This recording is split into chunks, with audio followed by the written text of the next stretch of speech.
Greetings, Team 480. It is November 24, and I want to thank you for your patience. I was able to get through and read. And please understand that I do read and reread, not just the discussion board posts, but naturally all of your assignments. And if I missed anything, if I've given people an opportunity to write and revise and resubmit, please keep me on track because I do that quite a lot. It does take a lot of time for me to circle back and cover those assignments that have been rewritten or revised. And remember, if I offer a revision, you have to take it to the writing center and bring back a receipt that you went. It's only for your benefit, as the expectations of this course are directly aligned with that of the profession at hand, as many of you already know, and I want to commend you for the great work thus far. I know we're coming to the holiday season. It's quite stressful. Time is of the essence. But as you know, as long as you stay in contact with me, you can call me, keep me apprised of your progress, how you're doing. And I do not apply the late policy. Okay? You have my phone number. Feel free to call me anytime, 7 days a week. If you don't call me, it's hard for me to help. And more often than not, it takes a phone call as opposed to a lengthy email, okay, to be explicit, to be compassionate, to be as explanatory as it possibly can be. So you know what? There's good response to the 4-1 webinar, or I say webinar, but the conference call on the topics for the week. You know, how you guys, it's kind of a health check midway through. How's everybody doing? What are the challenges? And so far, so good. I really appreciate that. Make sure that you really, if you haven't seen the Capstone Project video, please go to that. It's a great breakdown. And we have the capstone discussion rubric, right? You saw that. Okay, and so we're moving on to Mod 5. All right, and this is what we have in store for us this week. Okay, preparing for your personal and professional reflection. All right, so in this journal assignment, begin to draft your thoughts for what you will write for your component 3 of your final. Share with me anything that you want to, you need to. How is it going so far? Okay, this helps me as the dean of the program make any necessary changes because we rely upon your feedback and insight. How you doing? We want to be in the right position to help you succeed as much as possible. Reflect on the significance of the capstone in relation to your own experience here, or how this is supposed to capture all that you've been learning over the last few years in your bachelor's program experience. This is the culmination where you're supposed to show off all that you've learned.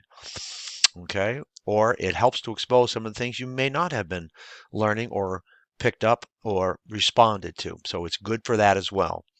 What connections do you see between the capstone and your program? As you know, this is an assessment, okay, of all that you've learned, i.e. the entire criminal justice program outcomes.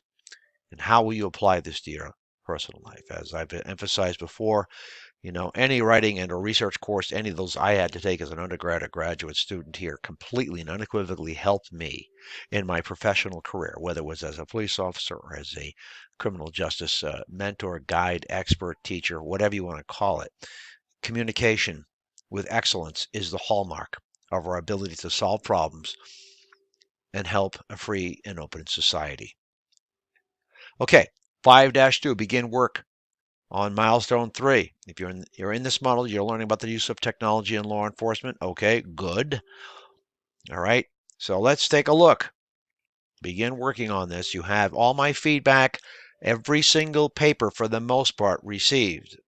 A screencast video breakdown of my observations, recommendations, and suggestions as they are aligned with the expectations of the rubric elements, okay, and how well you're able to express yourself and create a very coherent offering, okay? So make sure you read through this rubric and we bring it up a little bit. Make sure you include the following elements, critical elements in your paper, all right? Statement of need. You've been working on that. You've got that down. Most of you do. Program recommendations. You will describe your overall evidence-based recommendation. Evidence-based, not subject to opinion. Okay, it has to be, as everything I've been pointing out for the most part, for a lot of people, is that statements of fact are all well and good, but what offers their evidentiary gives them value as evidence is the fact that they need a source. Okay? And your recommendations adhere to ethical standards. Pretty good grasp on that of that so far. They're not deviating from it, making false statements or false assumptions, okay, or utilizing poorly culled and analyzed data. Okay, describing how and why these recommendations will make a positive difference in the agency, the community, or wherever you're doing your study. Okay, how will it help? That's our job, isn't it? And how you consider the impact of globalization when making recommendations for addressing the agency need.